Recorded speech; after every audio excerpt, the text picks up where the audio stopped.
আপনি আপনার ছোট্ট বাচ্চাটাকে যদি ছোটবেলা থেকে এই কোরআনের শিক্ষায় শিক্ষিত করে দেন, তাহলে ওই সন্তান একদিন দেখবেন মা বাবার খেদমত কেমনে করতে হয় সে তো জানে, মা বাবার সামনে বেয়াদবি করা যাবে না সে তো জানে, স্বামীর খেদমত করতে হবে কেমন সে তো জানে। কারণ স্বামী সারাদিন বাহিরে চলে যায়, ক্ষেত খামারে কাজ করে, চাকরি করে, বিভিন্ন ব্যবসা প্রতিষ্ঠানে চাকরি করে, এমন ভাবে সে দিনের পথে চলবে, কিন্তু ওই স্বামীর জন্য দোয়া করবে, ও দয়ার মালিক আমার স্বামী সারাদিন কষ্ট করতেছে বাইরে বাইরে, তাকে তুমি হেফাজত করো, সে তো গাড়িতে চলে, তাকে অ্যাক্সিডেন্ট থেকে হেফাজত করো। এইভাবে যখন আল্লাহ তাআলার কাছে দোয়া করবে, আল্লাহ তাআলা নামাজে ব্যক্তির দোয়া তো কবুল হবে, তখন ওই স্বামীর কিন্তু ওই স্ত্রীর দোয়ার কারণে ওই স্বামীর কিন্তু বালা মুসিবত কম হবে, ঠিক কিনা? কিন্তু আমাদের সমাজে আজ দেখেন স্বামীও নামাজ পড়ে না, স্ত্রীও নামাজ পড়ে না। স্বামী যখন কাজের থেকে আসে বলে আমাকে এক গ্লাস পানি দাও, স্ত্রী তো জানে না স্বামীর খেদমত কি, সে বলে আমি ঢেলে দিতে পারবো না, তুমি পারলে নিজে ঢেলে খাও, ঠিক কিনা? এরকম আছে কিনা? বলে আমাকে ভাগ বাড়া পারবো না, তুমি নিজে বেড়ে খাও। এমন ভাবে স্বামীর খেদমত করতে চায় না, কারণ তাকে তো শিক্ষানো হয়নি স্বামীর খেদমত দ্বারা কি হয়, মা বাবার খেদমত দ্বারা কি হয়। আলী রাদিয়াল্লাহু তাআলা আনহু একদিন ফাতেমা রাদিয়াল্লাহু তাআলা আনহাকে বলেন, হে ফাতেমা, আমি এই যে বাহির থেকে আসি, রাত নাই দিন নাই, যখন আসি তখন তোমার দরজায় এক টোকা দেওয়ার সাথে সাথে তুমি কেমনে খুলে দাও? ফাতেমা রাদিয়াল্লাহু তাআলা আনহা বলেন, আমার আব্বা আমাকে শিখাইছে। ফাতেমার আব্বাকে? ফাতেমার আব্বাকে মুহাম্মদ সাল্লাল্লাহু আলাইহি ওয়াসাল্লাম। ফাতেমা বললেন আমার আব্বা শিখাইছে। বললে কিভাবে? বলল আমার আব্বা আমাকে বলে দিয়েছে, হে ফাতেমা, আলী রাদিয়াল্লাহু তাআলা আনহু দিনের জন্য এই শহর থেকে ওই শহরে যায়, এখান থেকে ওখানে যায়, সারাদিন অনেক কষ্ট করে। হে ফাতেমা, আলী রাদিয়াল্লাহু তাআলা আনহু যখন ঘরে ঢুকবে দুইবার জন্য টোকা না দেওয়া লাগে। বললাম আমি সেখান থেকে আমলটাই করি, তাহলে স্বামীর সে কেন দোয়াটা পাবে না? তুমি তো মনে করতেছো বাহির থেকে আমার স্বামী আমার জন্য কত টাকা পয়সা পাঠায়, আর এইগুলো আমি কেমনে ভাবে নষ্ট করি। ওই স্বামী জানে ওই স্ত্রীর জন্য, ওই সন্তানের জন্য সে কত কষ্ট করে। সে ব্যবসা বাণিজ্য যায়, গাড়ি চালায়, ক্ষেত খামারে করে। এমন দিন আছে আমাদের সামনে দেখা যায় অনেক রিক্সাওয়ালাকে, গাড়িওয়ালাকেও পর্যন্ত মারধর খেতে হয়, ঠিক কিনা? কিন্তু সে তো এসে বলে না স্ত্রী আমাকে আজকে মেরেছে, সন্তান আমাকে মেরেছে, সে বলতে পারে না, কেননা সে যদি বলে তারা হয়তো কষ্ট পাবে। এমন ভাবে সারাদিন স্বামী রিক্সা চালায়, স্বামী ক্ষেত খামারে রোদে পড়ে, ওই শীতের সময় ওই গরমের সময় রোদে তার পিঠটা পড়ে যায়, চেহারাটা কালো হয়ে যায়। এমন ভাবে স্ত্রী তোমার মুখে খাবার তুলে দেওয়ার জন্য ওই স্বামী কত কষ্ট করে, অথচ তুমি তার একটু সেবা যত্ন করবা এটাও তোমার দ্বারা সম্ভব হয় না। তোমার মতো কপাল পোড়া স্ত্রী মনে হয় এই জগতে আর দ্বিতীয়টা কেউ নাই। নবী করিম সাল্লাল্লাহু আলাইহি ওয়াসাল্লাম বললেন, আল্লাহ তাআলার ইবাদত করার পরে, নামাজের পরে আমি যদি সিজদা দেওয়ার অনুমতি দিতাম, তাহলে আমি প্রত্যেক নারীকে বলতাম তারা যেন তার স্বামীকে সিজদা দেয়, কিন্তু সিজদা দেওয়াটা না যায় শিরক হবে। এই জন্য আমি নবী করিম সাল্লাল্লাহু আলাইহি ওয়াসাল্লাম কোন স্ত্রীকেই বলি নাই তুমি তোমার স্বামীর তাকে সিজদা করো, কিন্তু যদি সম্ভব হতো তাহলে এটাই আমি বলতাম। তাহলে এবার বসেন দুনিয়ার বুকে স্বামীর খেদমত আপনার কত জরুরি। নবী করিম সাল্লাল্লাহু আলাইহি ওয়াসাল্লাম হাদিসে পাকে বলেন, প্রত্যেক নারীর জন্য জান্নাতে যাওয়া একেবারে সহজ যদি কোনো নারী 4টা কাজ করে, আল্লাহ নবী বলেন জান্নাতে যে 8টি দরজা আছে ওই দরজা দিয়ে তাদেরকে ডাকতে থাকে, তোমার যে দরজা দিয়ে ইচ্ছা সেই দরজা দিয়ে তুমি প্রবেশ করো। বলেন সুবহানাল্লাহ। তাহলে নারীদের জন্য জান্নাতে যাওয়া কত সহজ, মাত্র 4টি কাজ করতে হবে। কয়টি কাজ? সকলে বলেন।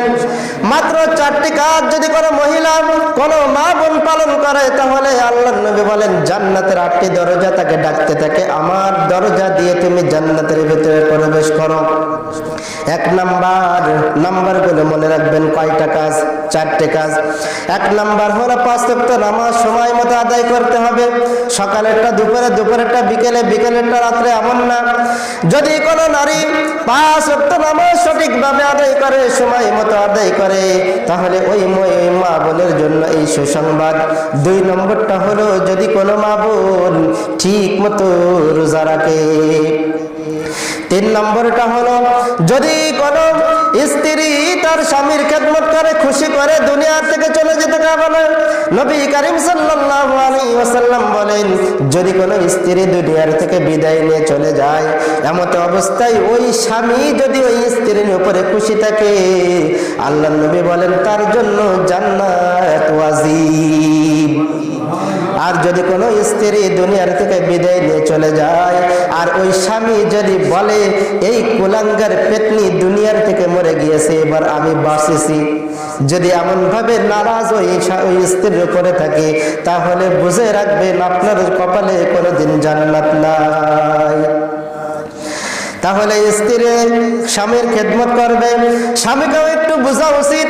শুধু মা বোনেরা এবার বলবে হুজুর কি শুরু করলো, শুধু আমাদের কথা কইতেছে। না না, ওই স্বামীকেও বুঝতে হবে সামান্য সামান্য বিষয় দিয়ে যেন তার সাথে ঝগড়া না করা হয়।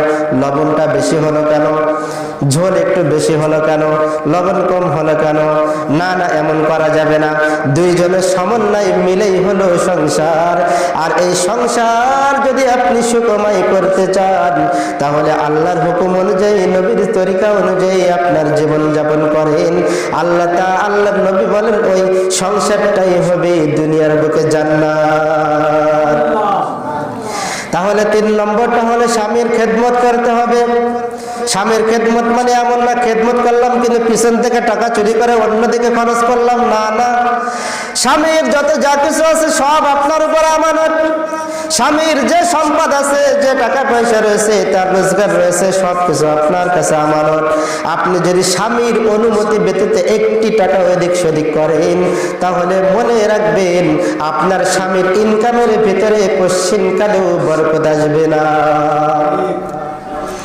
আপনি যদি স্বামীর টাকা চুরি করেন, আপনি যদি স্বামীর টাকা বাইপাস করেন, এদিক সেদিক খরচ করেন স্বামীর অনুমতি ছাড়া, তাহলে মনে রাখবেন আপনার ওই সংসারে, আপনার ওই স্বামীর ইনকামের ভিতরে কোশ্চিনকালেও বরকত আসবে না। যদি লাখ টাকাও ইনকাম করে, এরপরেও দেখবেন মাস শেষে আরো 5,000 থেকে 10,000 টাকা ঋণী। এই জন্য আমি মা বোনদেরকে বলবো আপনার লাগলে আপনি নেন, কিন্তু অনুমতি নিয়ে নেন। আপনার যেখানে খরচ লাগে আপনি স্বামীর অনুমতি নিয়ে কাজ করেন, স্বামীকে সঙ্গে নিয়ে করেন। আল্লাহ তাআলা বলেন হুন্না লিবাসুল লাকুম ওয়া আনতুম লিবাসুল লাহুন। স্বামীর জন্য স্ত্রী হলো পোশাক স্বরূপ, আর স্ত্রীর জন্য স্বামী হলো পোশাক স্বরূপ। তাহলে একে অপরের সব সুখ দুঃখ নিয়ে মিলেমিশে মিল মোহাব্বত নিয়ে যখন আপনার জিন্দেগিটা অতিবাহিত করতে পারবেন, তখন হয়ে যাবে আপনার ওই সংসারটা দুনিয়ার বুকে জান্নাত। তাহলে 3 নম্বরটা হলো স্বামীর খেদমত করা। 4 নম্বরটা হলো নিজের সতীত্বকে বজায় রাখা, নিজেকে পরিপাটিভাবে রাখা এবং পরপুরুষের সামনে যেন আমরা ঘোরাফেরা না করে এমন কাজ না করা যেন স্বামী কষ্ট পায়। টোটাল কথা হলো 4টি কাজ। 4 নম্বরটা হলো নিজের সতীত্বকে যদি আপনি ঠিক রাখতে পারেন, আল্লাহ নবী বলেন ওই 4টি কাজ যদি কোনো নারী করে, তাহলে জান্নাতের 8টি দরজা ওই নারীকে জান্নাতে ঢোকানোর জন্য তাকে ডাকতে থাকে। বলেন সুবহানাল্লাহ। আসসালামু আলাইকুম ওয়া রাহমাতুল্লাহি ওয়া বারাকাতুহু। আপনারা সকলে কেমন আছেন? সকলে ভালো আছেন? আলহামদুলিল্লাহ, আপনাদের দোয়াতে আমি ইনশাল্লাহ ভালো আছি।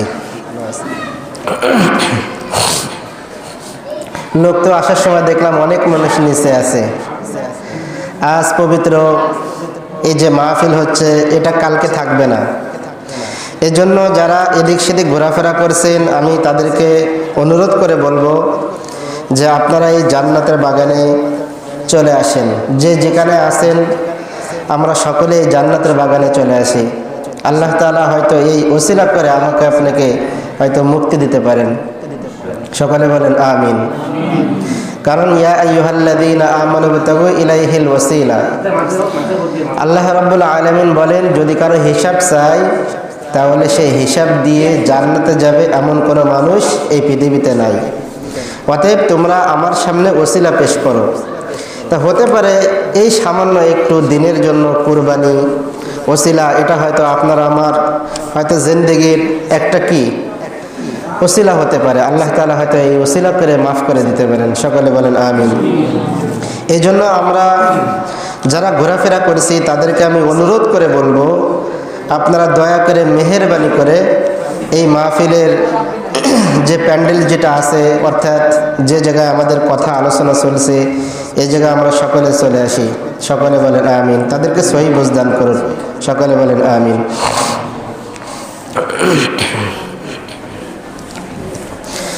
আলহামদুলিল্লাহ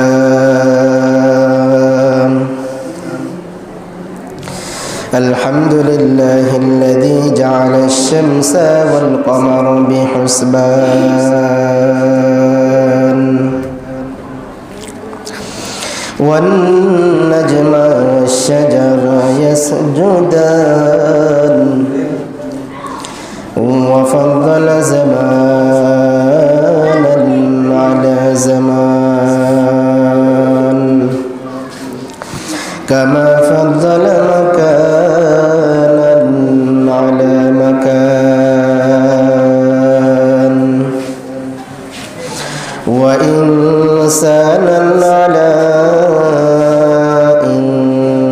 ইনসান ওয়া নাশহাদু আন লা ইলাহা ইল্লাল্লাহু ওয়াহদাহু লা শারীকা লাহু ونشهد أن سيدنا وسندنا وحبيبنا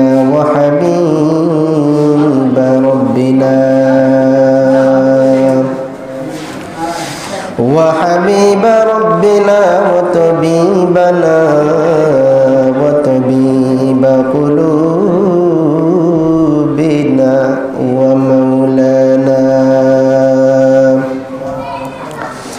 ومولانا محمدا عبده ورسوله صلى الله عليه وعلى آله وأصحابه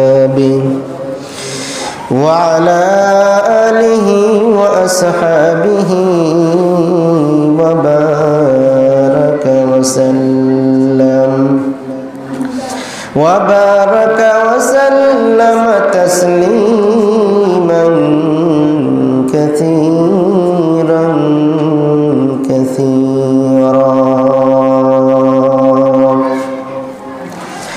الذي أرسله الله تعالى بالحق بشيرا ونذيرا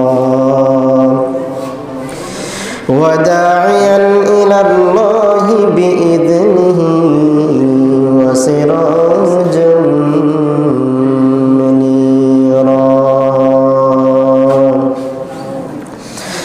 أما بعد فأعوذ بالله من الشيطان الرجيم.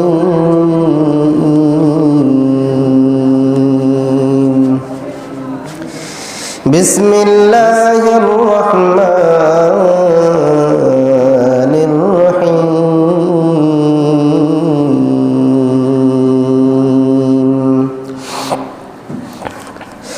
কুল্লু মান আলাইহা ফান ওয়া ইয়াবকা ওয়াজহু রাব্বিকা যুল জালালি ওয়াল ইকরাম। وقال النبي صلى الله عليه وآله وسلم كل أمتي يدخلون الجنة إلا من أبى قيل من أبى قال من أطاعني دخل الجنة ومن عصاني فقد أوى أو كما قال النبي صلى الله عليه الصلاة والسلام صدق الله العظيم وصدق رسوله النبي الأمي الكريم ونحن على ذلك لمن الشاهدين والشاكرين والذاكرين والحمد لله رب العالمين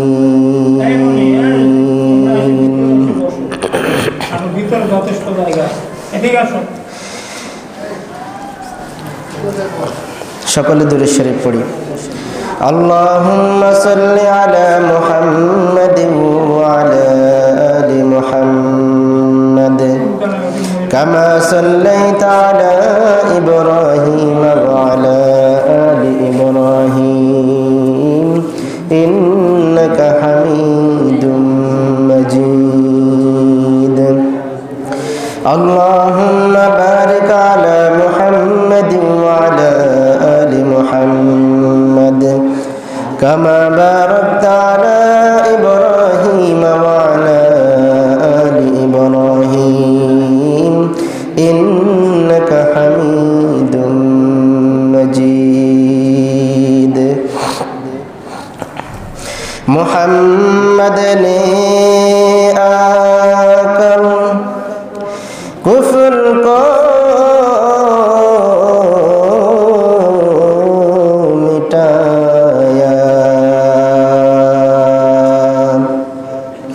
कुफर को मिटा कर सदाकत बताया कुफर को मिटा कर सदाकत बताया यहाँ हम सब मुसाफिर हैं वही आखिर ठिकाना कोई आगे रवाना है कोई पीछे रवाना कोई आगे रवाना है कोई पीछे रवाना बलग العلا بكماله كشف الدجى بجماله حسنت جميع خصاله صلوا عليه وآله بلغ العلا بكماله সকলে পড়ি بلغ العلا بكماله كشفت كشف الدجى بجماله حسنت جميع خصاله صلوا عليه وآله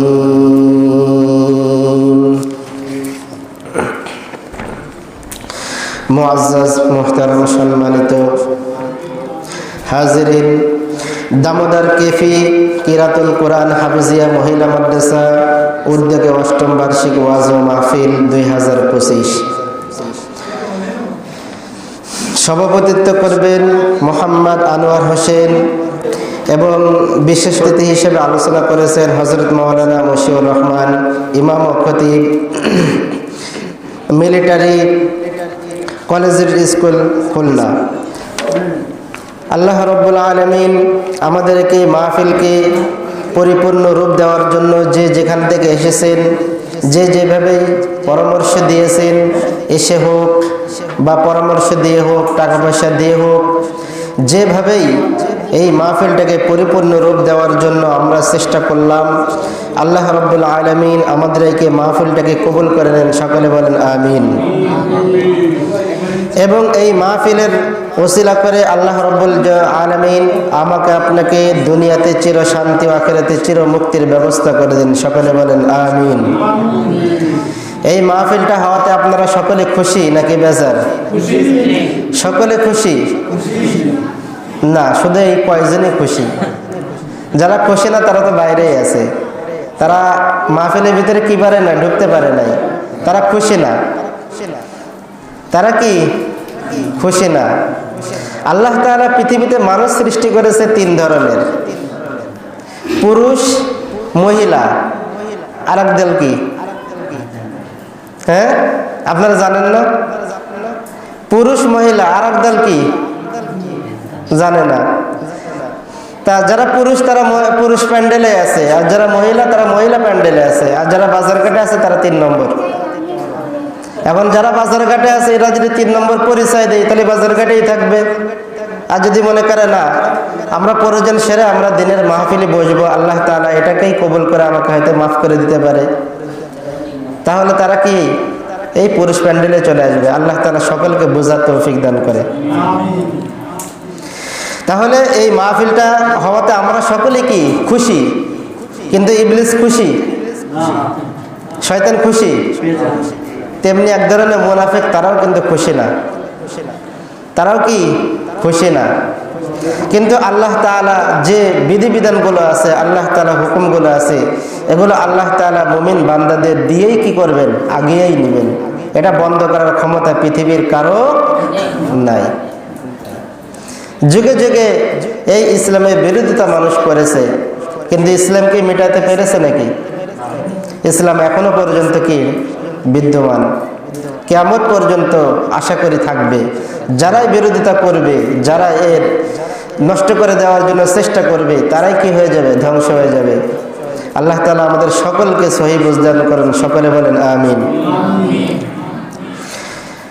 আল্লাহ তাআলা আমাকে আপনাকে সৃষ্টি করেছে, গোটা আসমান জমিন কে সৃষ্টি করেছে? সবই আল্লাহ। হ্যাঁ, এই পাহাড় পর্বত, আসমান জমিন সবকিছুই, হ্যাঁ, সব আল্লাহ তাআলাই সৃষ্টি করেছে। এগুলো কিন্তু ইতিপূর্বে ছিল না, এগুলো মুমিন বান্দাদেরকে দিয়েছে কিছু দিনের জন্য, কিছু দিনের জন্য, আজীবন না। আবার এগুলো ভবিষ্যতেও কি থাকবে না, একদিন এটা কি হয়ে যাবে, ধ্বংস হয়ে যাবে। যত সুন্দর বাড়ি হোক, বিল্ডিং হোক, যত গাড়ি বাড়ির মালিক আপনি হন না কেন, এগুলো কিচ্ছু থাকবে না, এগুলো কি হয়ে যাবে, একদিন শেষ হয়ে যাবে। কিন্তু আল্লাহ তাআলাই একমাত্র টিকে থাকবে। এজন্য কোরআনে হাকিমের ভিতরে আল্লাহ তাআলা বলেন, কুল্লু মান আলাইহা ফান ওয়া ইয়াবকা ওয়াজহু রাব্বিকা যুল জালালি ওয়াল ইকরাম। গোটা জগতের ভিতরে তুমি যা কিছু দেখো না কেন, সব একদিন সেই শেষ হয়ে যাবে, কিন্তু একমাত্র শুধু বাকি থাকবো আমি আল্লাহ রাব্বুল আলামিন। বলেন সুবহানাল্লাহ।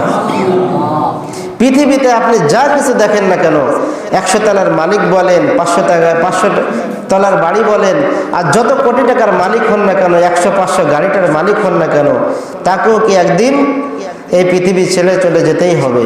এবং তার এই যে বিল্ডিং, গাড়ি বাড়ি কন, এগুলোও কিন্তু থাকবে না, এগুলো সব কি হয়ে যাবে, ধ্বংস হয়ে যাবে। এগুলোর পিছনে যারা পড়ে থাকবে তারাই বোকার ভিতরে পড়ে আছে। আসল হলো আখেরাত, আর এই দুনিয়াটা হলো আখেরাতের ক্ষেত স্বরূপ। আমরা ছোটকালে খেলা করেছি, ছোট ছোট মালাঠলি নিয়ে বা ঘর গেতেছি, ওটা কি তখন বুঝতাম কি এটাই আমাদের সব, ঠিক কিনা? আমরা তখন খেলা করতাম সকাল থেকে দুপুর পর্যন্ত, বাড়ির থেকে আব্বু আম্মু আমাকে বকতো, তাড়াইতো, তারপরেও কি আসে আবার কি আবার ওই করতাম, কিন্তু তখন বুঝতাম না। কিন্তু এখন আমাদের কাছে সেটা কি একটা খেলনার মতো। তা দুনিয়াটাও এরকম, পৃথিবীতে এটা কি কিচ্ছু থাকবে না, একদিন কি হয়ে যাবে, এই মালাঠুলির মতো দুনিয়াটা ধ্বংস হয়ে যাবে। সেই জন্য আল্লাহ তাআলা বলেছেন কুল্লু মান আলাইহা ফান ওয়া ইয়াবকা ওয়াজহু রাব্বিকা যুল জালালি ওয়াল ইকরাম। আল্লাহ রাব্বুল আলামিন বলেন, হে দুনিয়ার মানুষ, তোমরা গোটা জগতের ভিতরে যা কিছু দেখো না কেন, এই সব কিছু একদিন শেষ হয়ে যাবে, আর একমাত্র বাকি থাকবো আমি আল্লাহ রাব্বুল আলামিন। বলেন সুবহানাল্লাহ। তাহলে এই গোটা জগতে আপনারা যা কিছু দেখেন না কেন, সব একদিন নিমিষে মাটির সাথে মিশে যাবে। আমাদের তো একদিন চলে যেতে হবে, কিন্তু আল্লাহ তাআলা আমাদেরকে সৃষ্টি করলেন কিসের জন্য? আল্লাহ তাআলা বলেন, তোমাদেরকে আমি সৃষ্টি করেছি শুধু একমাত্র আমার নেক আমলের জন্য, আমার দাসত্ব করবে, আমার গোলামি করবে, এই জন্য আমি আল্লাহ তাআলা তোমাদেরকেই সৃষ্টি করেছি। কিন্তু আল্লাহ তাআলার সামনে যে আমাদেরকে দাঁড়াইতে হবে, আমরা কি নিয়ে দাঁড়াবো? আমাদের জিন্দেগিটা কিভাবে আমরা কাটাইতেছি, আমাদের জীবনকে আমরা কিভাবে অতিবাহিত করছি, এটাই হলো কথা। আমাদের জীবনকে গড়তে হবে, নবীর রঙে রঙিন করতে হবে। আল্লাহ তাআলা বলেন, ইয়া আইয়ুহাল্লাযীনা আমানু আতিউল্লাহ ওয়া আতিউর রাসূল, তোমরা আমি আল্লাহ তাআলার ইতাআত করো, আনুগত্য করো, অনুকরণ করো এবং নবীর অনুকরণ করো। ওয়ালা তুবতিলু আমালাকুম, এবং তোমাদের আমলকে তোমরা বিনষ্ট করো না, নষ্ট করো না, ধ্বংস করো না। তার মানে কি, নবীর রঙে রঙিন যে হবে না, নবীর অনুকরণ করবে না, তার আমলের অবস্থা কি হবে? আপনি নামাজ পড়েন, কিন্তু আল্লাহ তাআলার হুকুম অনুযায়ী আপনি পড়েন না। ফজরেরটা জোহরের সময় পড়েন, জোহরেরটা আসরের সময় পড়েন, আপনার নামাজ হবে? ফজরের 2 রাকাত আপনি 4 রাকাত পড়লেন, জোহরে 4 রাকাত আপনি 6 রাকাত পড়লেন, হবে? মাগরিব 3 রাকাত আপনি 5 রাকাত পড়লেন, হবে না। আল্লাহ তাআলা হুকুম দিয়েছে ঠিক আছে, কিন্তু হুকুম নবীর তরিকায় আল্লাহ তাআলা হুকুম অনুযায়ী আমল করতে হবে। যদি করেন তাহলেই আপনার জন্য পুরস্কার, আর যদি আপনি না করেন তাহলে আপনার জন্য অবস্থা খারাপ। এই জন্য আমাদের জিন্দেগিটা কিভাবে আমরা কাটাবো, নিজেকে গড়তে হবে। এই নিজেকে গড়ার জন্য সর্বপ্রথম যে কাজটা, সেটা হলো মা বাবার দায়িত্ব, যে আপনার সন্তানকে প্রথমে কি করা, দ্বীনি শিক্ষায় শিক্ষিত করা। আর এই দ্বীনি শিক্ষায় শিক্ষিত করার জন্য আপনাকে চেষ্টা করতে হবে আপনার ছেলেটাকে ছোটবেলায় মাদ্রাসায় দেওয়া, ছেলেটাকে মক্তবে দেওয়া। এইভাবে করে আপনি যখন ছেলের পিছনে দ্বীনি মেহনত করবেন, ছেলে যখন গড়ে যাবে, এরপর আপনি স্কুল কলেজে দেন, কিন্তু আপনি প্রথম সিঁড়িটাই কি করেন, দ্বীনের পথে উঠায় দেন। কিন্তু আজ আমরা সেটা করি না। ছোটবেলায় একেবারে মানে ছোট্ট থাকতেই তাকে কেজি স্কুলে দিয়ে দিই, তাকে স্কুলে দিয়ে দিই। সে বড় হয়ে কি হয়, ডাক্তার হয়, ইঞ্জিনিয়ার, সে দিনের কিচ্ছু বোঝে না। এরপরে সে কি করে, মা বাবা এসে বলে, হুজুর হুজুর হুজুর হুজুর, আমার ছেলেটা আমারে দেখে না, আমার ছেলে আমার খেদমত করে না, আমার ছেলে আমাকে গালি দেয়, বকে। আরে একজনের দায়িত্ব আপনি কেন তাকে দ্বীনি শিক্ষা শিক্ষিত করেননি? আজ পর্যন্ত দেখেছেন একটা মুফতি সাহেব, একটা বড় আলেম, সে তার মা বাবাকে মেরেছে? তার ভিতরে জ্ঞান আছে, দ্বীনি শিক্ষা আছে যে মা বাবার সাথে বেয়াদবি করা যাবে না। তার জীবনটা তার মা বাবা প্রথম থেকে কি করেছে, গড়ে তুলে দিয়েছে। ইয়া আইয়ুহাল্লাযীনা আমানু কু আনফুসাকুম ওয়া আহলিকুম নারা। আল্লাহ রাব্বুল আলামিন বলেন, হে বনি আদম, তুমি নিজেকে জাহান্নাম থেকে বাঁচাও, এবং তারপর তোমার আহাল এবং পরিবার যারা নিকট আত্মীয়, তাদেরকে তুমি জাহান্নাম থেকে বাঁচাও। তাহলে আপনি প্রথমে নিজেকে বাঁচাতে হবে, এরপর আপনার সন্তানদেরকে, বিবি বাচ্চা এদেরকে আপনি দিনের পথে ডাক দেন, আপনি তাদেরকে জাহান্নাম থেকে বাঁচায়েন। এখন আমি চিন্তা করতেছি, আমি তো নিজেই নামাজ পড়ি না, আমি আমার সন্তানদেরকে কেমনে বলবো নামাজ পড়? আমি তো নিজেই নামাজ পড়ি না, আমি আমার স্ত্রীদেরকে কেমন বলবো যে তোমরা নামাজ পড়ো? আমি তো নিজেই কোরআন পড়তে জানি না, আলিফ বা পড়তে জানি না, অথচ আমি আমার সন্তানদেরকে কিভাবে বলবো যে তুমি কোরআন পড়ো? এই জন্য তো আল্লাহ তাআলা নিজেই বলেছে, ইয়া আইয়ুহাল্লাযীনা আমানু কু আনফুসাকুম ওয়া আহলিকুম নারা। হে বনি আদম, হে মানুষ, প্রথম তুমি তোমার নিজেকেই জাহান্নাম থেকে বাঁচো। তার মানে তোমার নিজে আগে আমল করো, এরপর তোমার সন্তান, তোমার স্ত্রী, এরপর আত্মীয় স্বজন, তাদেরকেও তুমি জাহান্নাম থেকে বাঁচাও। নবী করিম সাল্লাল্লাহু আলাইহি ওয়াসাল্লাম হাদিসে পাকে বলেন, যখন সন্তানের বছর 7 বছর হয়ে যায় তখন তাকে নামাজের হুকুম দাও, এবং তার বয়স যখন 10 বছর হয়, এই 10 বছর পর্যন্ত তাকে, এই 3 বছর তাকে তালিম করো। বাবা নামাজ পড়ো, কোরআন হাদিস পড়ো, এটা করো, এটা করো, ভালো কাজের হুকুম দাও। এরপরও 10 বছর বয়সেও যদি সে নামাজের উপরে না ওঠে, তাহলে হাদিসে আল্লাহ নবী বলেন তাকে প্রহার করে হলেও তাকে নামাজি বানিয়ে দাও। আজ আপনি আপনার সন্তানের দিকে তাকিয়ে দেখেন, আপনার সন্তান 7 বছর বয়সে মসজিদে যায় কিনা, 10 বছর মসজিদে যায় কিনা। আমাদের সমাজে এমন তো মানুষ আছে 40 বছর 50 বছর হয়ে যায়, সে কিন্তু নামাজ কি জিনিস সে জানেও না। আছে নাকি নাই? সে জীবনে কখনো মসজিদে যান না, তার অবস্থা কি হবে? তাহলে আল্লাহ নবী বলেন 7 বছর থেকে 10 বছর পর্যন্ত তাকে বলো, তাকে তালিম দাও, এরপরে তাকে প্রহার করো, তারপরেও তাকে নামাজের তালিম দাও, নামাজের ভিতর উঠাইয়া দাও। অথচ আজ আমরা সমাজের বুকে তাকিয়ে দেখেন, এক গ্রামে মানুষ যদি 500 জন তাকে নামাজ পড়ে মাত্র 5 জন, বাদ বাকিগুলো কই? এমন হতভাগা বাবা, তোমরা শুনে নাও, তুমি যখন জান্নাতে যাবা কিন্তু যেতেই পারবা না।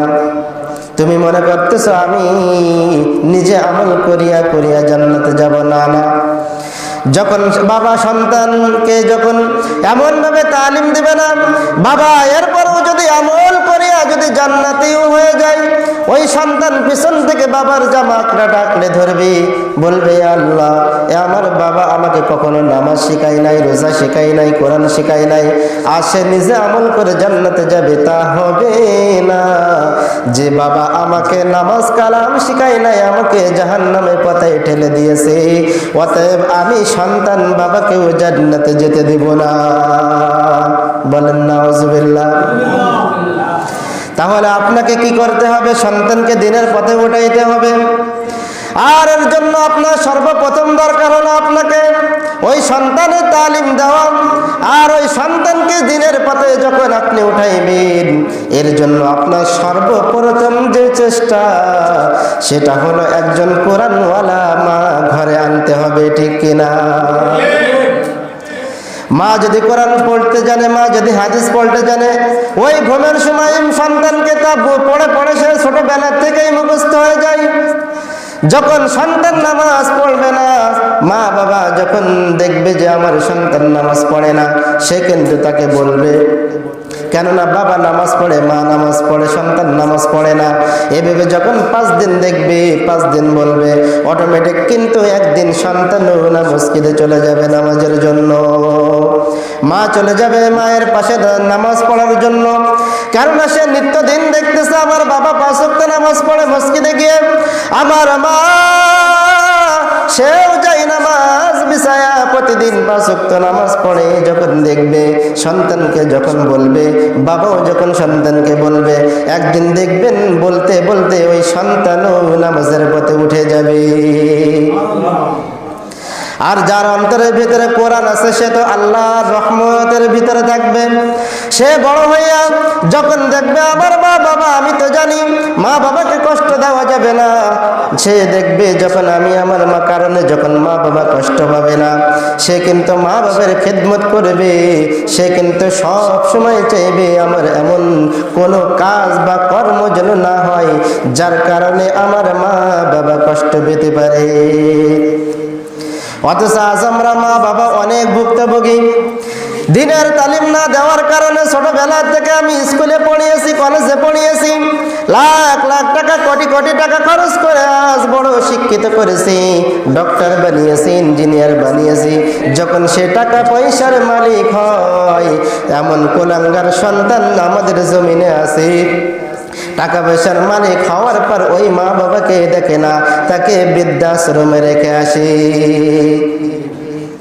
এর জন্য আমি আমার নিজের থেকে মনে করি ওই মা বাবাই দেয়।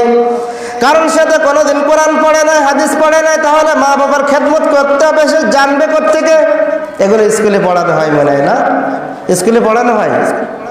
স্কুলে যে টিচার পড়াবে, যে শিক্ষক পড়াবে, সে তো নিজে আলিফ বা জানে না, সে কি পড়াবে? সে কোরআনটা কি পড়াবে?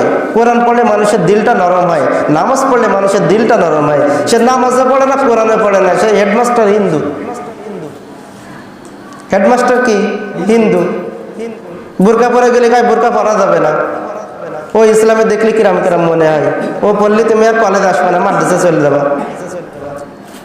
আছে কি না? আবার সেও নাকি মুসলমান। তুই মরে গেলে কোন জায়গায় যাবি? তো কবরও জায়গা হবে না। ওই যখন ইমাম যাবে নামাজ পড়াতে, সে বলবে যখন ইসলামের বিরুদ্ধে কথা বলেছো, তোমার জায়গা আর হ্যানে নেই, তুমি শ্মশানে যাও। ঠিক কিনা?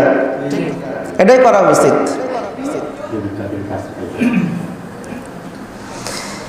এই জন্য তো আমি মনে করি মা বাবাই দেয়। কেননা মা বাবার খেদমত যে করতে হবে সে তো নিজেই জানে না, তাকে তো কোনোদিন শেখানো হয় নাই। সে সকালবেলা উঠে দেখে 10টার সময় উঠে চা নাস্তা করে, এমনভাবে করতে করতে সে যখন বড় হয়, টাকা পয়সা যখন সে হাতে ইনকাম করে, তখন সে সুদ খায়, ঘুষ খায়, তার জীবনটা হারামের ভিতরে দিয়ে অতিবাহিত করে, যার কারণে তার পুরো শরীরটাই হলো জাহান্নামী হয়ে গেছে। আর জাহান্নামী ব্যক্তি কোনোদিন ভালো কাজ করতে পারে না। তার পুরো শরীরটাকে ইবলিস করে নিয়েছে, বশ করে নিয়েছে। ইবলিসের দ্বারা কোনোদিন ভালো কাজ হয় নাকি? কোনোদিন হতে পারে না। সব সময় তার দ্বারা গুনাহের কাজ হয়, অন্যায় অত্যাচার এইগুলো করতে চাই। এই জন্য তো তাদেরকে বোঝানো দরকার। ওই সমস্ত মা বাবাকে আমি বলবো, যারা ছোট ছোট আছে, আপনারা সন্তানদেরকে সর্বপ্রথম দিনী শিক্ষা দান করে দাও। তাদেরকে দিনী শিক্ষার জন্য মাদ্রাসায় ভর্তি করে দাও। তাদেরকে দিনী ইলম শিক্ষা দান করো। তাদেরকে সব কিছু এভাবে মাদ্রাসায় তাদেরকে শেখানো হয়। একদিন দেখবে আপনার পুরো বাড়িটা জান্নাত হয়ে যাবে। আজ যে সব বাড়িগুলোর ভিতরে অশান্তি হয়, একটা বাড়ির ভিতরেও আপনি খেয়াল করে দেখবেন দিনী কোনো তালিম বা পর্দা পুশিদা বা ইসলামের কোনো আইন কানুনের ভিতরে তারা কেউ থাকে না। থাকে নাকি? কেউ থাকে না। তাহলে আপনার বাড়ি শান্তিটা আসবে কিভাবে? আপনি নামাজ পড়েন না, আপনার ছেলে পড়ে না, আপনার বাবা পড়ে না, মেয়ে পড়ে না, আপনার স্ত্রী পড়ে না, আপনার বাড়ির শান্তিটা আসবে কোত্থেকে? জান্নাতে তো একটা মানুষ নেই। আপনি হিসাবটা দিবেন কি? আল্লাহ তাআলা খাওয়ার জন্য, পড়ার জন্য কি আমাদেরকে দুনিয়া পাঠিয়েছে? আল্লাহ তাআলা বলেন, ওয়ামা খালাকতুল জিন্না ওয়াল ইনসা ইল্লা লিয়াবুদুন। আমি মানুষকে সৃষ্টি করেছি শুধু একমাত্র আমার গোলামি করবে, আমার দাসত্ব করবে, আমার যা বিধিবিধানগুলো আছে এগুলোর উপর আমল করবে। তার সমস্ত দায়িত্ব আমি আল্লাহ তাআলা নিজেই নিয়ে নিলাম। وأمر أهلك بالصلاة واستبر عليها لا نسألك رزقا نحن نرزقك والعاقبة للتقوى। আল্লাহ রাব্বুল আলামিন বলেন, যদি কোনো বান্দা আমি আল্লাহ তাআলার উপরে ভরসা করিয়া তার জিন্দেগিটা অতিবাহিত করে, আমি আল্লাহ রাব্বুল আলামিন তার জন্য একাই যথেষ্ট হয়ে যাব। লা নাসালুকা রিজকা, বরং আমি তার কাছে রিজিক চাই না। নাহনু নারযুকুকা ওয়াল আকিবাতু লিত্তাকওয়া, বরং আমি আল্লাহ রাব্বুল আলামিন ওই মানুষদেরকেই আমি আল্লাহ তাআলা রিজিক দেই। আবার আল্লাহ তাআলা বলেন, হে বনি আদম, তুমি কি জানো তোমার সম্মান কত? আল্লাহ তাআলা বলেন, গোটা জগতের ভিতরে আমি বনি আদমকে বানিয়েছি সব থেকে সম্মানিত। বনি আদমের মতো মানুষের মতো এমন সম্মানিত গোটা জগতে কেউ নাই। ولقد كرمنا بني آدم وحملناهم في البر والبحر ورزقناهم من الطيبات وفضلناهم على كثير ممن خلقنا تفضيلا। আল্লাহ রাব্বুল আলামিন বলেন, গোটা জগতের ভিতরে মানুষদেরকে আমি করেছি সব থেকে সম্মানিত, এবং তাদের খানার জন্য এবং চলার জন্য আমি আল্লাহ রাব্বুল আলামিন সব থেকে সুন্দর ব্যবস্থা করলাম। বলেন সুবহানাল্লাহ। আল্লাহ তাআলা বলেন, আমি আল্লাহ তাআলার প্রতি যে তাকওয়া অর্জন করে চলবে, আমি আল্লাহ তাআলার উপরে যে ভরসা করে চলবে, আমি আল্লাহ রাব্বুল আলামিন তার জন্য যথেষ্ট হয়ে যাব। আর আল্লাহ রাব্বুল আলামিন যার জন্য যথেষ্ট হয়ে যাবে, তার কি দুনিয়ায় আর কারো পিছনে যাওয়া লাগবে? আল্লাহ রাব্বুল আলামিন বলেন, দুনিয়ার বুকে মানুষের কাছে চাইলে মানুষ রাগ করে। একবার চাইলে দেবে, দুইবার চাইলে দেবে, তিনবার এবার সে রাগ করেন। অথচ আমি আল্লাহ রাব্বুল আলামিন বললাম, যদি কোনো বান্দা আমি আল্লাহ তাআলার কাছে চাই, আমি আল্লাহ রাব্বুল আলামিন তার উপরে খুশি হইয়া যায়। আর যে আমার কাছে চাই না, আমি আল্লাহ রাব্বুল আলামিন তার উপরে বড় বেজার। তাহলে আল্লাহ তাআলার কাছে চাইতে হবে। আমাদের যা কিছু দরকার হোক না কেন, সব কিছু আল্লাহ তাআলার কাছে চাইতে হবে। ভালো কাজ সেটা আল্লাহ তাআলার কাছে চাইতে হবে। আল্লাহ তাআলার কাছে চাইতে হবে, নেক আমলের তৌফিক আমাকে দাও, গুনাহ হতে বাঁচার তৌফিক আল্লাহ তুমি আমাকে দাও। এমন ভাবে যখন আল্লাহ তাআলার কাছে চাইতে পারবা, একদিন দেখবা আল্লাহ রাব্বুল আলামিন সমস্ত নাজ নিয়ামত তোমাকে ভরপুর করিয়া দিবি। বলেন সুবহানাল্লাহ।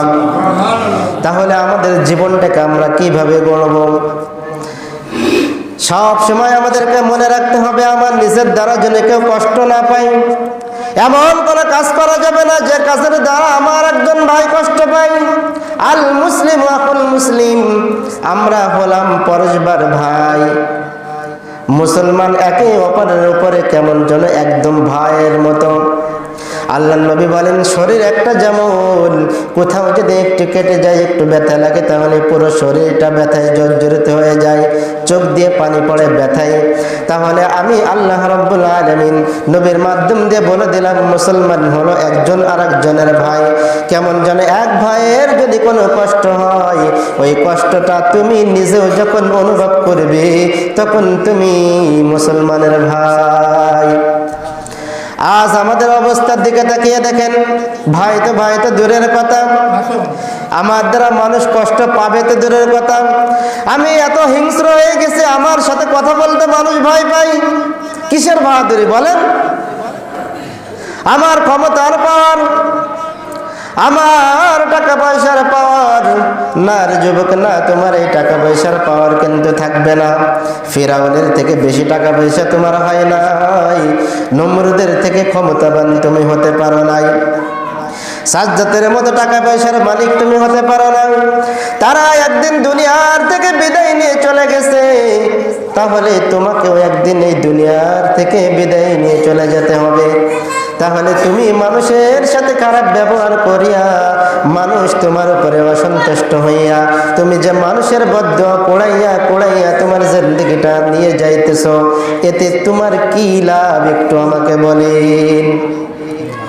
আল্লাহ তাআলা বলেন, হে মানুষ, তুমি তোমার নিজের দিকে তাকিয়ে দেখো। তুমি একটা ছোট্ট মানুষ ছিলে, তুমি কিছু ধরতে পারতে না, কিছু খাইতে পারতে না, তুমি কিছু বলার শক্তিও তোমার ছিল না। তুমি শুধু কান্না করতে। সেই কান্না দেখে মা বুঝতো তুমি এখন খাবার খাবে। সেই কান্না দেখে মা এখন বুঝতো তুমি পেশাব পায়খানা করবে। আজ আল্লাহ তাআলা তোমাকে এত নাজ নিয়ামত দান করেছেন, সেই নাজ নিয়ামতের শুকরিয়া কি তুমি এমন ভাবে করো যে আল্লাহ তাআলা তোমাকে ডাকে নামাজ পড়ার জন্য, তুমি বলো না আমি নামাজ পড়বো না। আল্লাহ তাআলা বলেন রোজা রাখো, তুমি বলো না রোজা রাখবো না। আল্লাহ তাআলা বলেন সুদ খেও না, তুমি বলো না আমি খাবো। আল্লাহ তাআলা বলেন মিথ্যা বলো না, চুরি করো না, মদ খেও না, জুয়া খেলো না, তুমি বলো না আমি এগুলা করবো। এমন ভাবে যদি প্রত্যেকটা কাজে কাজে আল্লাহ তাআলার বিরোধিতা করেন, তাহলে বলেন আল্লাহ রাব্বুল আলামিন আপনার উপরে খুশি হবে নাকি বেজার হবে? খুশি হবে, বেজার হবে। তাহলে আল্লাহ তাআলা যদি আপনার উপরে বেজার হয়ে যায়, তাহলে আপনার অবস্থানটা এবার কোথায় বলেন? আল্লাহ তাআলা বলেন হে বান্দা, তোমরা দুনিয়ার বুকে আমার বিরুদ্ধে আচরণ করো, তোমরা আমার হুকুমকে অমান্য করো। আমি আল্লাহ রাব্বুল আলামিন ইচ্ছা করলে পারতাম তোমার চোখটা কানা করে দিতে, আমি ইচ্ছা করলে আল্লাহ পারতাম তোমার হাতটা খোঁড়া করে দিতে, আমি আল্লাহ রাব্বুল আলামিন চাইলে তোমার পা দুটো ভেঙে দুনিয়ার বুকে ওই ঘরের ভিতরে বসে রাখতে পারতাম।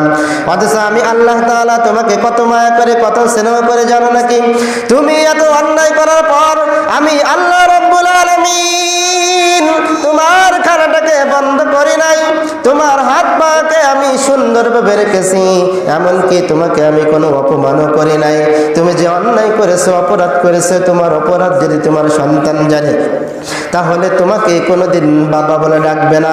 তোমার অপরাধ যদি তোমার স্ত্রী জানে, তাহলে স্বামী বলে পরিচয় দেবে না। তোমার অন্যায় যদি তোমার মা বাবা জানে, তাহলে সন্তান বলে পরিচয় দেবে না।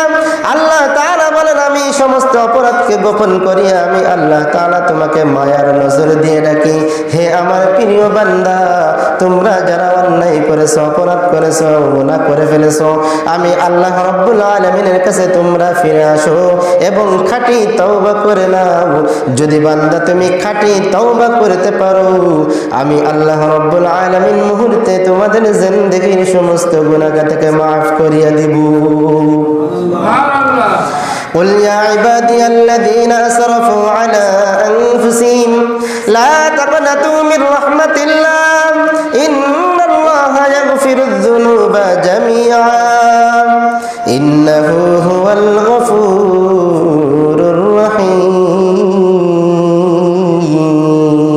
الرحيم। এই কালামে জিন্দা কোরআনে হাকিম হিকমতে لا يزال ستو قديم جميع العلم في القرآن حكيم تقاصرت عنه أفهام الرجال। আল্লাহ রাব্বুল আলামিন বলেন হে আমার প্রিয় বান্দা, তোমরা যারা গুনাহ করে ফেলেছো, অন্যায় করে ফেলেছো, আমি আল্লাহ রাব্বুল আলামিন ওই সমস্ত গুনাহগার বান্দাদেরকে ডাকি, কুল ইয়া ইবাদি, হে আমার প্রিয় বান্দা, তোমরা আসো আমার কাছে ফিরে আসো এবং খাঁটি তওবা করে নাও।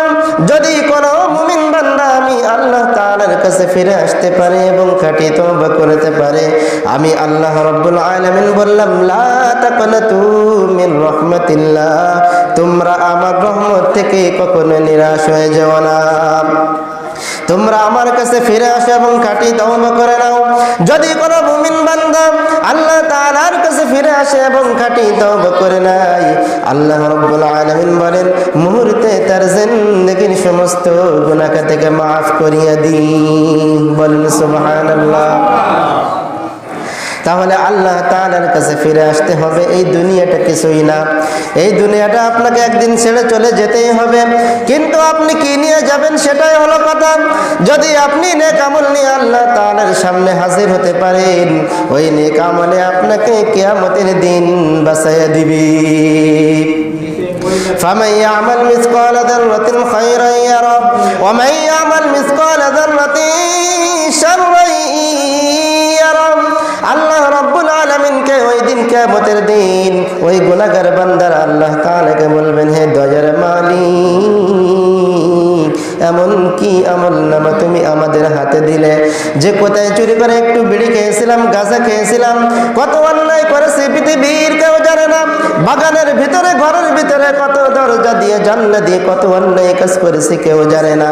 আল্লাহ রাব্বুল আলামিন হে দয়ার মালিক, সেই আমলনামাও এই সামান্য সামান্য খুঁটি কাটি আমলনামা, যেটা আমি কখনো গুনাহ বলে মনেও করিনি, এমন সব সামান্য সরিষা পরিমাণ অন্যায়ও এই আল্লাহ তাআলা আমলনামায় তুলে দিয়েছো।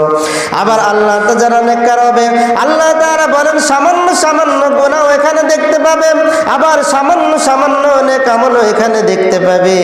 ওই গুনাহগার বান্দা এবার হতাশ হয়ে যাবে।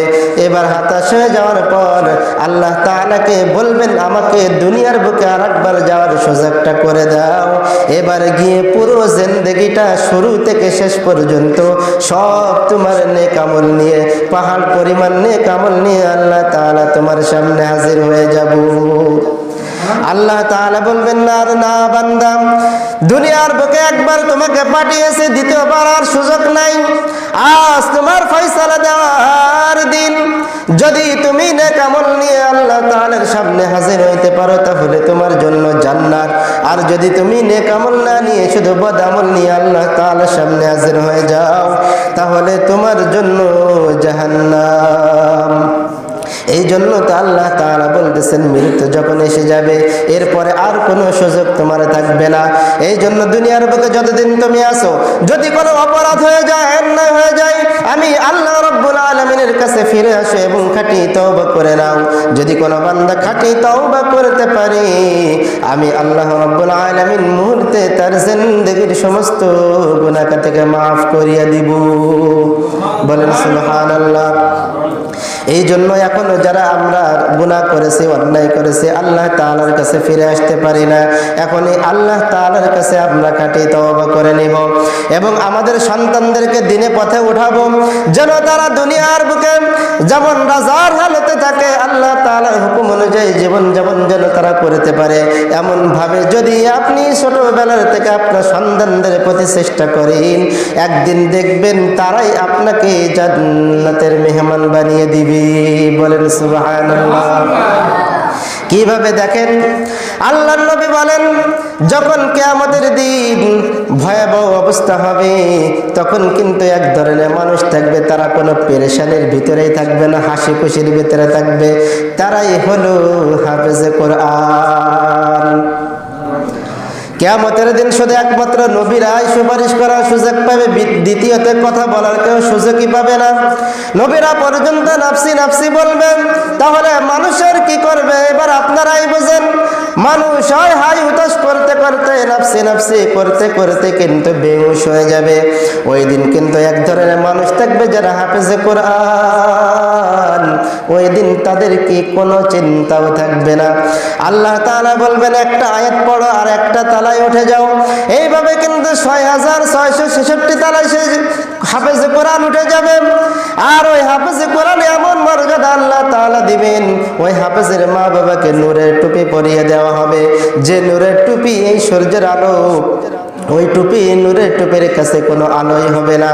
তাহলে সে হাফেজে কোরআনকে আল্লাহ তাআলা কেমন সম্মানিত করবেন। তাহলে কিয়ামতের দিন সুপারিশ করার অনুমতি পাবে শুধু নবীরা।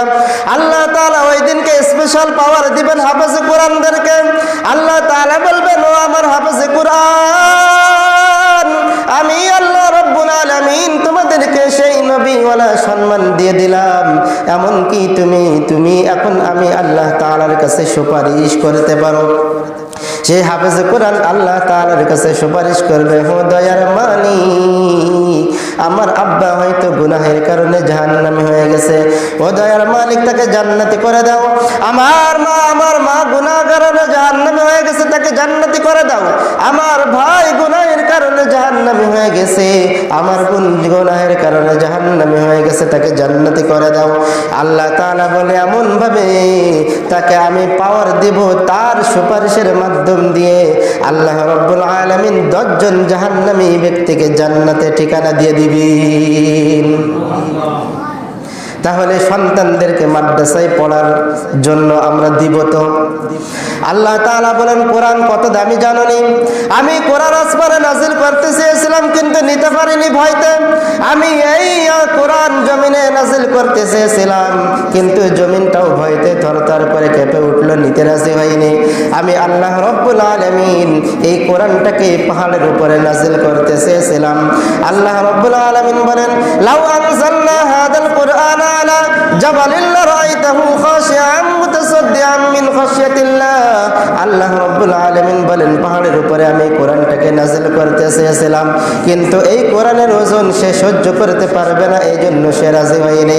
অথচ আল্লাহ রব্বুল আলামিন ছোট্ট কোরআন, এত বড় যে কোরআন আসমানি কিতাব, ছোট্ট ছোট্ট 7 বছর 10 বছর মানুষের সিনার ভিতরে আল্লাহ রব্বুল আলামিন কোরআনকে সংরক্ষণ করে রেখেছে। তাহলে এই কোরআনের ভিতরে এত মর্যাদা, এই কোরআন এত মর্যাদাশীল, যা পৃথিবীর কোনো জিনিসটা নিতে রাজি হয়নি।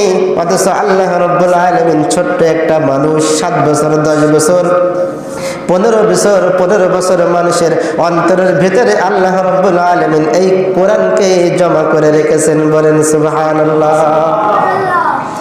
নবী করিম সাল্লাল্লাহু আলাইহি ওয়াসাল্লাম বলেন, যদি কোনো কোরআনওয়ালা, যদি কোনো হাফেজে কোরআন গুনাহের কারণে যদি কোনো সময় জাহান্নামে চলে যায়, তাহলে কোরআনের বরকতে তার সিনাটাকে জাহান্নামের আগুন জ্বলবে না।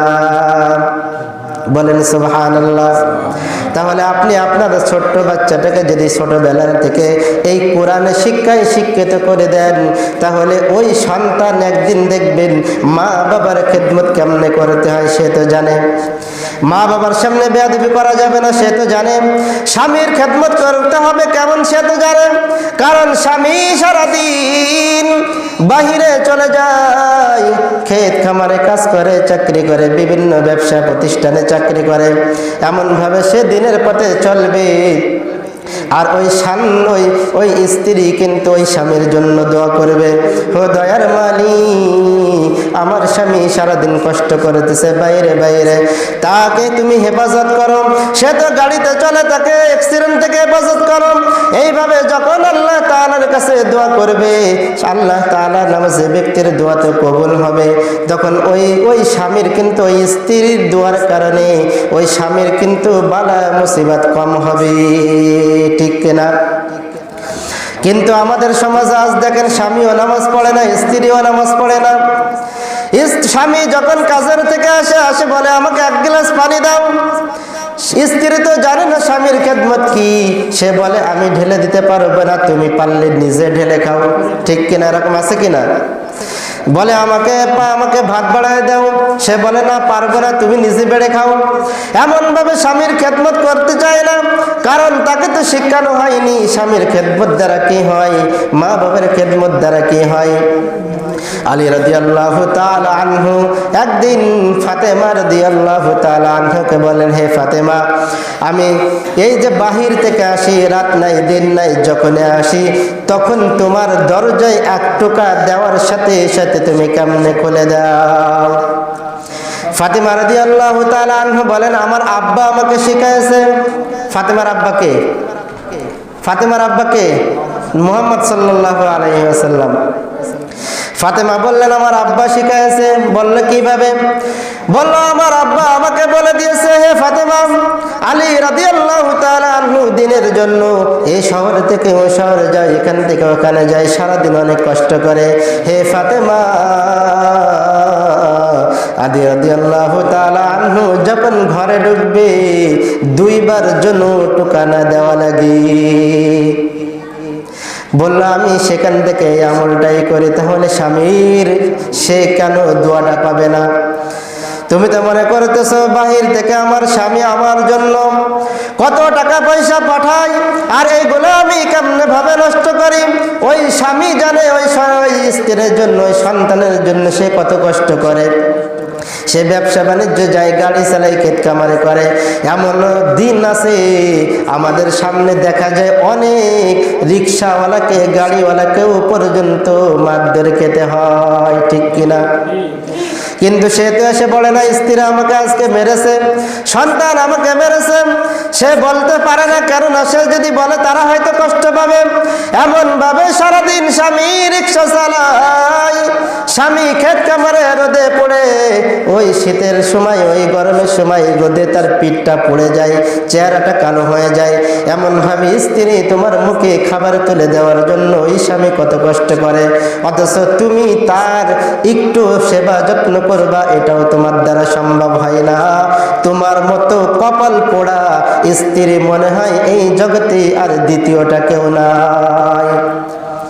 নবী করিম সাল্লাল্লাহু আলাইহি ওয়াসাল্লাম বললেন, আল্লাহ তাআলার ইবাদত করার পরে নামাজের পরে আমি যদি সিজদা দেওয়ার অনুমতি দিতাম, তাহলে আমি প্রত্যেক নারীকে বলতাম তারা যেন তার স্বামীকেই সিজদা দেয়।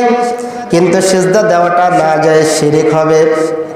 এই জন্য আমি নবী করিম সাল্লাল্লাহু আলাইহি ওয়াসাল্লাম কোনো স্ত্রীকেই বলি নাই তুমি তোমার স্বামীর তাকে সিজদা করো। কিন্তু যদি সম্ভব হতো তাহলে এটাই আমি বলতাম। তাহলে এবার বসেন, দুনিয়ার বুকে স্বামীর খেদমত আপনার কত জরুরি। নবী করিম সাল্লাল্লাহু আলাইহি ওয়াসাল্লাম হাদিসে পাকে বলেন, প্রত্যেক নারীর জন্য জান্নাতে যাওয়া একেবারে সহজ। যদি কোনো নারী 4টা কাজ করে, আল্লাহর নবী বলেন জান্নাতে যে 8টি দরজা আছে ওই দরজা দিয়ে তাদেরকে ডাকতে থাকে, তোমার যে দরজা দিয়ে ইচ্ছা সেই দরজা দিয়ে তুমি প্রবেশ করো। বলেন সুবহানাল্লাহ। তাহলে নারীদের জন্য জান্নাতে যাওয়া কত সহজ, মাত্র 4টি কাজ করতে হবে। কয়টি কাজ? সকলে বলেন। মাত্র 4টি কাজ যদি কোনো মহিলা কোনো মা বোন পালন করে, তাহলে আল্লাহর নবী বলেন জান্নাতের 8টি দরজা তাকে ডাকতে থাকে, আমার দরজা দিয়ে তুমি জান্নাতের ভিতরে প্রবেশ করো। 1 নাম্বারগুলো মনে রাখবেন। কয়টা কাজ? 4টে কাজ। 1 নাম্বার হলো 5 ওয়াক্ত নামাজ সময় মতো আদায় করতে হবে। সকালেরটা দুপুরে, দুপুরেরটা বিকেলে, বিকেলেরটা রাত্রে, এমন না। যদি কোনো নারী 5 ওয়াক্ত নামাজ সঠিকভাবে আদায় করে, সময় মতো আদায় করে, তাহলে ওই মা বোনের জন্য এই সুসংবাদ। 2 নম্বরটা হলো যদি কোনো মা বোন ঠিক মতো রোজা রাখে। 3 নম্বরটা হলো যদি কোনো স্ত্রী তার স্বামীর খেদমত করে, খুশি করে, দুনিয়া থেকে চলে যেতে পারে না। নবী করিম সাল্লাল্লাহু আলাইহি ওয়াসাল্লাম বলেন, যদি কোনো স্ত্রী দুনিয়ার থেকে বিদায় নিয়ে চলে যায়, এমত অবস্থায় ওই স্বামী যদি ওই স্ত্রীর উপরে খুশি থাকে, আল্লাহর নবী বলেন তার জন্য জান্নাত ওয়াজিব। আর যদি কোনো স্ত্রী দুনিয়ার থেকে বিদায় নিয়ে চলে যায় আর ওই স্বামী যদি বলে এই কুলাঙ্গার পেতনি দুনিয়ার থেকে মরে গিয়েছে, এবার আমি বাঁচেছি, যদি এমনভাবে নারাজ ওই স্ত্রীর উপরে থাকে, তাহলে বুঝে রাখবেন আপনার কপালে কোনোদিন জান্নাত নাই। তাহলে স্ত্রী স্বামীর খেদমত করবে, স্বামীকেও একটু বোঝা উচিত। শুধু মা বোনেরা এবার বলবে হুজুর কি শুরু করলো, শুধু আমাদের কথা কইতেছে। না না, ওই স্বামীকেও বুঝতে হবে সামান্য সামান্য বিষয় নিয়ে যেন তার সাথে ঝগড়া না করা হয়। লবণটা বেশি হলো কেন, ঝোল একটু বেশি হলো কেন, লবণ কম হলো কেন, না না এমন করা যাবে না। দুইজনের সমন্বয় মিলেই হলো সংসার। আর এই সংসার যদি আপনি সুখময় করতে চান, তাহলে আল্লাহর হুকুম অনুযায়ী, নবীর তরিকা অনুযায়ী আপনার জীবন যাপন করেন। আল্লাহর নবী বলেন ওই সংসারটাই হবে দুনিয়ার বুকে জান্নাত। তাহলে 3 নম্বরটা হলো স্বামীর খেদমত করতে হবে। স্বামীর খেদমত মানে এমন না খেদমত করলাম কিন্তু পিছন থেকে টাকা চুরি করে অন্যদিকে খরচ করলাম, না না। স্বামীর যত যা কিছু আছে সব আপনার উপর আমানত। স্বামীর যে সম্পদ আছে, যে টাকা পয়সা রয়েছে, তার রোজগার রয়েছে, সব কিছু আপনার কাছে আমানত। আপনি যদি স্বামীর অনুমতি ব্যতীত 1টি টাকা এদিক সেদিক করেন, তাহলে মনে রাখবেন আপনার স্বামীর ইনকামের ভিতরে কোশ্চিনকালেও বরকত আসবে না। আপনি যদি স্বামীর টাকা চুরি করেন, আপনি যদি স্বামীর টাকা বাইপাস করেন, এদিক সেদিক খরচ করেন স্বামীর অনুমতি ছাড়া, তাহলে মনে রাখবেন আপনার ওই সংসারে, আপনার ওই স্বামীর ইনকামের ভিতরে কোশ্চিনকালেও বরকত আসবে না। যদি লাখ টাকাও ইনকাম করে, এরপরেও দেখবেন মাস শেষে আরো 5,000 থেকে 10,000 টাকা ঋণী। এই জন্য আমি মা বোনদেরকে বলবো, আপনার লাগলে আপনি নেন, কিন্তু অনুমতি নিয়ে নেন। আপনার যেখানে খরচ লাগে আপনি স্বামীর অনুমতি নিয়ে কাজ করেন, স্বামীকে সঙ্গে নিয়ে করেন। আল্লাহ তাআলা বলেন হুন্না লিবাসুল লাকুম ওয়া আনতুম লিবাসুল লাহুন। স্বামীর জন্য স্ত্রী হলো পোশাক স্বরূপ, আর স্ত্রীর জন্য স্বামী হলো পোশাক স্বরূপ। তাহলে একে অপরের সব সুখ দুঃখ নিয়ে মিলেমিশে মিল মোহাব্বত নিয়ে যখন আপনার জিন্দেগিটা অতিবাহিত করতে পারবেন, তখন হয়ে যাবে আপনার ওই সংসারটা দুনিয়ার বুকে জান্নাত। তাহলে 3 নম্বরটা হলো স্বামীর খেদমত করা। 4 নম্বরটা হলো নিজের সতীত্বকে বজায় রাখা, নিজেকে পরিপাটিভাবে রাখা এবং পরপুরুষের সামনে যেন আমরা ঘোরাফেরা না করে এমন কাজ না করা যেন স্বামী কষ্ট পায়। টোটাল কথা হলো 4টি কাজ। 4 নম্বরটা হলো নিজের সতীত্বকে যদি আপনি ঠিক রাখতে পারেন, আল্লাহ নবী বলেন ওই 4টি কাজ যদি কোনো নারী করে তাহলে জান্নাতের 8টি দরজা ওই নারীকে জান্নাতে ঢোকানোর জন্য তাকে ডাকতে থাকে। বলেন সুবহানাল্লাহ। তাহলে আমরা আমাদের সন্তানদেরকে যখন মাদ্রাসে দেব তখন এগুলো হাদিস কোরআন পড়ে জানতে পারবে। যদি সে কোনোদিন না জানে তাহলে আমল কেমনে করবে? যদি সে না জানে তাহলে তার উপরে কিভাবে চলবে? স্বামীর খেদমত করতে হয় কেমনে, মা বাবার খেদমত করতে হয় কেমনে, সে যদি না জানে তাহলে কেমনে খেদমত করবে? সে তো পরের যে বলবে আমার শ্বশুর শাশুড়িকে খেদমত করা আমার দ্বারা সম্ভব হইতেছে না, অতএব মাসে যদি 20,000 ও 30,000 টাকা লাগে তাহলে ওই বুড়ো বুড়িকে বৃদ্ধাশ্রমে রেখে আসো। তাহলে আমাদের সমাজের ভিতরে এখন এগুলো হয় কিনা? কিন্তু আমি মনে করি এগুলোর পিছনে প্রথম দায়ী হলো আমরা মা বাবা। প্রথম দরকার ছিল আপনার সুন্দর একজন নেককার একজন কোরআনওয়ালা স্ত্রী আনা। যদি আপনি কোরআনওয়ালা স্ত্রী আনতে পারতেন, হাফেজ আলেম দেখে কোরআনওয়ালা হাফেজ বা আলেম বা কোরআনওয়ালা যদি আপনি স্ত্রী ঘরে আনতে পারতেন তাহলে ওই কোরআনওয়ালা স্ত্রীর পেট থেকে একজন নেককার সন্তান বের হতো। কেননা আপনি মান্দার গাছ লাগাইয়া যদি সব হুজুরদেরকে দোয়া করেন, এই মান্দার গাছে 13টা কাঁঠাল দিয়ে হবে নাকি? এই মান্দার গাছে 13টা আম দিয়ে হবে নাকি? মান্দার গাছে তো মান্দার হবে। আর যদি আপনি আম গাছ লাগান তাহলে আম গাছে তো আমই হবে। যদি আপনি কোরআনওয়ালা যদি মা একজন আনতে পারতা তাহলে অবশ্যই অবশ্যই ওই কোরআনওয়ালা মার পেট দিয়ে একজন কোরআনওয়ালা সন্তান দুনিয়ার বুকে আসতো। মা তুমি তো জানো না তোমার সম্মান কত। তুমি একজন হাফেজে কোরআনের মা, তোমার পেটে সব নবী রাসূলরা এসেছে, তোমার পেট থেকে আউলিয়ারা এসেছে। তুমি যদি চাইতে তাহলে তোমার পেট দিয়ে সুন্দর একজন নেককার সন্তান তুমি দুনিয়ার বুকে জন্ম দিতে পারতে। খাজা মঈনুদ্দিন চিশতি একদিন মাকে সামনে গর্ব করে বলে, মা ও মা আমি বিজয় খুশি। বলল কিসের জন্য? বলল মা আমার হাত ধরে এই ভারতের ভিতরে আমার হাত ধরে 99 লক্ষ হিন্দু কালিমা পড়েছে। মা বলল হে মঈনুদ্দিন এই গর্ব তোর না, এটা হলো আমার মায়ের গর্ব। বলল মা কেমনে? বলল হে মঈনুদ্দিন তুই যতদিন আমার দুগ্ধ পান করেছো আল্লাহর কসম বিনা উজতে 1 ফোঁটা দুধ তোর মুখে আমি দেই নাই। বলেন সুবহানাল্লাহ।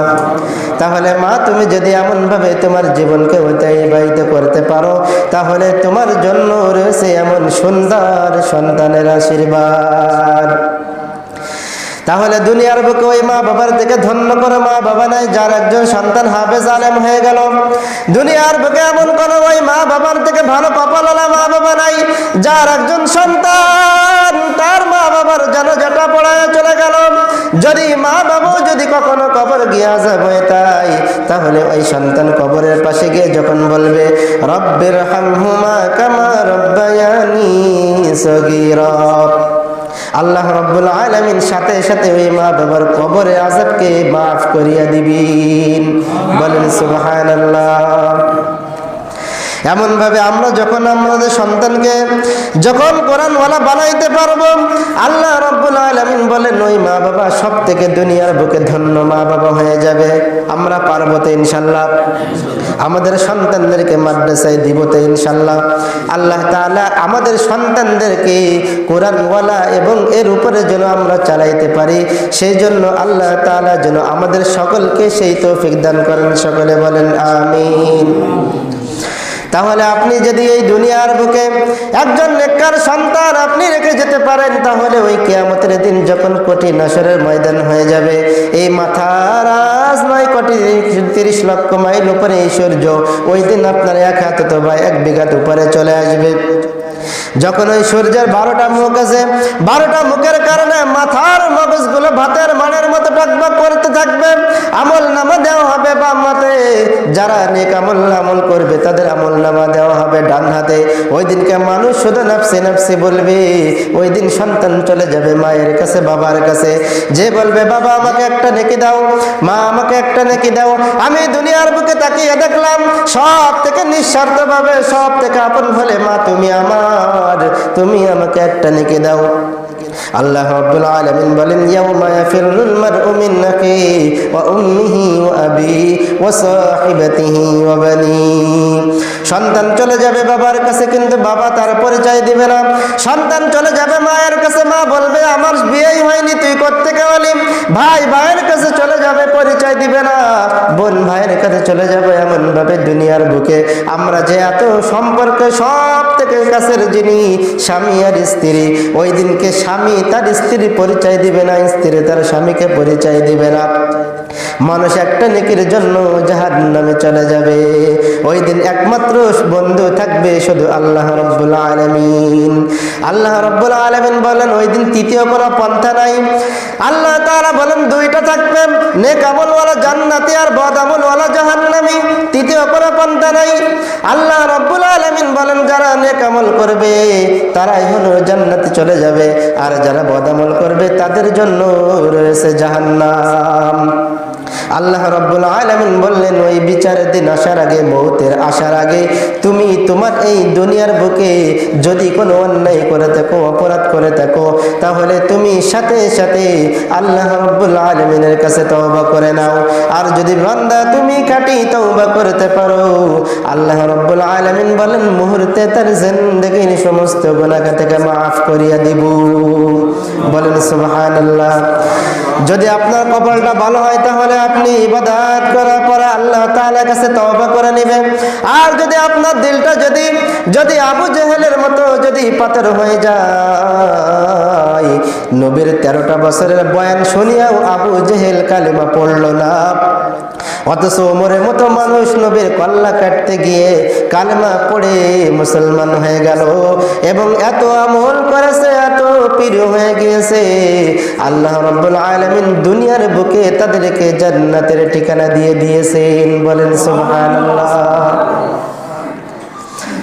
তাহলে আমরা যে কথাগুলো বললাম, তাহলে এই আল্লাহ তাআলা যে হুকুম আহকাম বিধিবিধানগুলো আছে এগুলোর উপরে আমরা সকলে আমল করতে পারবো তো ইনশাআল্লাহ? তাহলে আমাদের কয়টা হয়েছে মনে আছে তো? আমাদের জিন্দেগিটা কিভাবে আমরা গড়ব, দ্বীনি শিক্ষায় আমাদের জিন্দেগিটা কি করব, শুরু থেকে আমরা গড়ে ফেলবো এবং আমরা জাহান্নাম থেকে যেন বাঁচতে পারি। 2 নম্বর হলো আমার দ্বারা যেন কেউ কোনো কষ্ট না পায়, মানুষের দোয়া নিয়ে চলবো। পারবো তো ইনশাল্লাহ? 3 নম্বরটা হলো দুনিয়াটা হলো কিচ্ছু না, আমাদেরকে শূন্য হাতে কবরে যেতে হবে। কি নিয়ে কবরে যাব?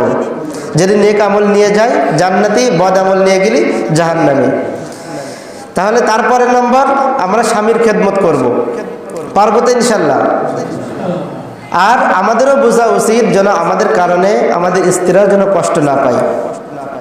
তারপরে যেন মা বাবার খেদমতটা সুন্দরভাবে করতে পারি, যেন তারা কষ্ট পায় এমন কোনো কাজ আমরা কখনো করব না। তারপরেরটা হলো যদি কোনো ভুল হয়ে যায়, অপরাধ হয়ে যায়, আমরা সাথে সাথে আল্লাহ তাআলার কাছে ফিরে আসব এবং তওবা করে নেব। পারবো তো ইনশাল্লাহ? যত অপরাধ হোক না কেন আমরা আল্লাহ তাআলার কাছে ফিরে যাব।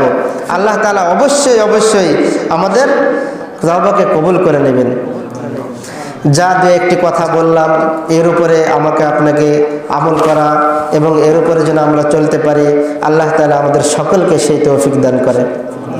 ওয়া আখিরু দাওয়ানা আলহামদুলিল্লাহি রাব্বিল আলামিন।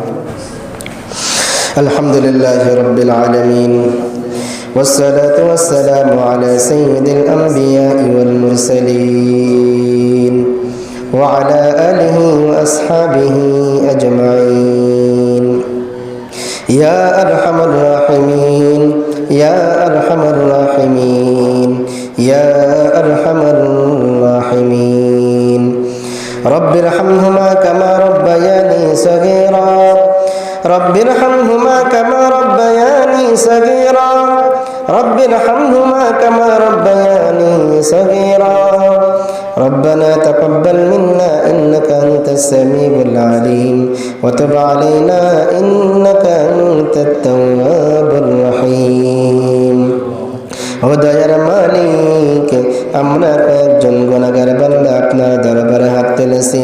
দয়া করে মেহেরবানি করে আপনি আমাদের জিন্দেগীর সমস্ত গুনাহ থেকে মাফ করিয়ে দিন। হে আল্লাহ, সন্ধ্যা থেকে এই পর্যন্ত যত দিনই কথা হয়েছে এই কথার ভুল ত্রুটিগুলো আপনি ক্ষমা করিয়ে দিন।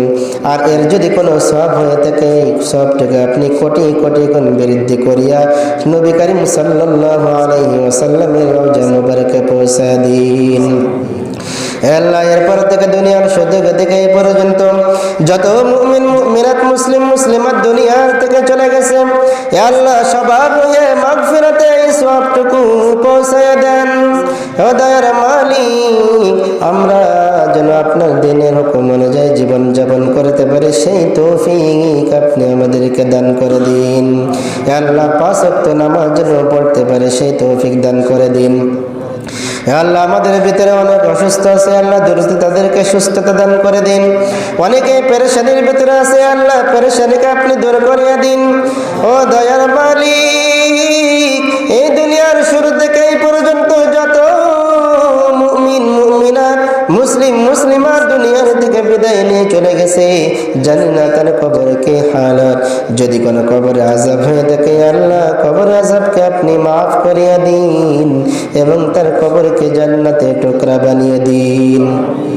হে আল্লাহ, বিশেষ করে এই মুহাল্লার থেকে অনেক মানুষ যারা দুনিয়ার থেকে বিদায় নিয়ে চলে গেছে, হে আল্লাহ তাদের কবরকে জান্নাতে টুকরা বানিয়ে দিন। হে আল্লাহ, আপনার হুকুম মোতাবেক যেন নবীর সুন্নাত অনুযায়ী আমল করতে পারে এবং সেই অনুযায়ী জীবন যাপন করতে পারে সেই তৌফিক আপনি আমাদেরকে দান করে দিন। হে দয়ার মালিক, এই মাদ্রাসাকে আপনি কবুল আর মঞ্জুর করিয়া নিন।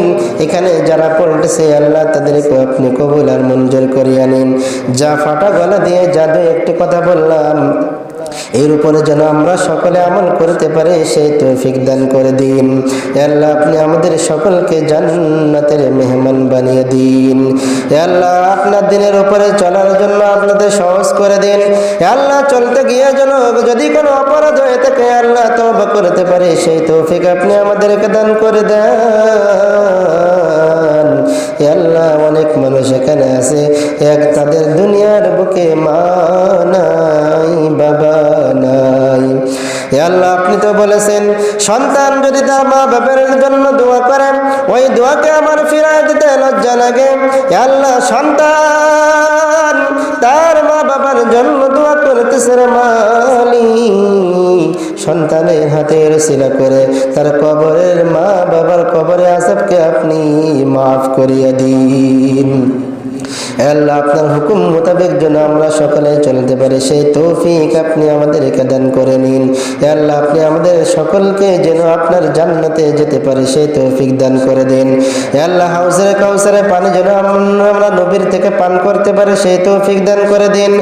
আল্লাহ, আপনার চলার পথে শয়তানের ধোঁকায় পড়ে কত নফসের ধোঁকায় পড়ে অন্যায় কাজ করে থাকি। আল্লাহ, শয়তানের ধোঁকা থেকে অন্যায় কাজ থেকে আল্লাহ আপনি আমাদেরকে হেফাজত করেন। আল্লাহ, সহি বুঝদান করে দিন, সঠিক পথে দিনের পথে চলতে পারে সেই তৌফিক আপনি দান করে দিন।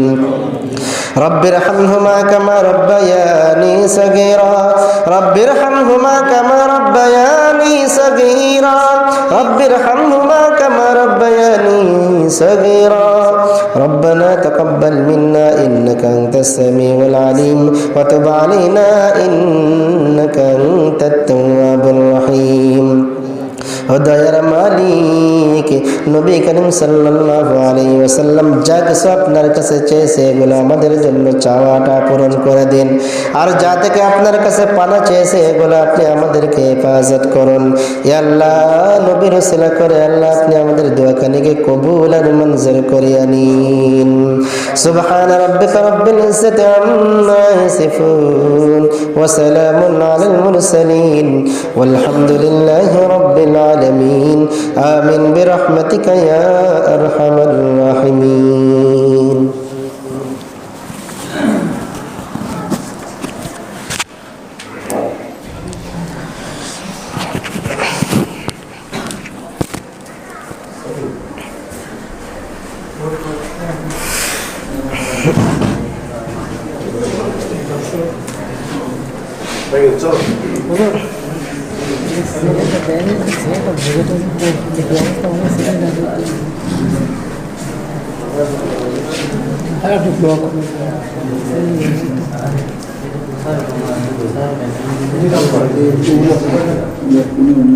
মানসিক ভারসাম্য দোয়া করতে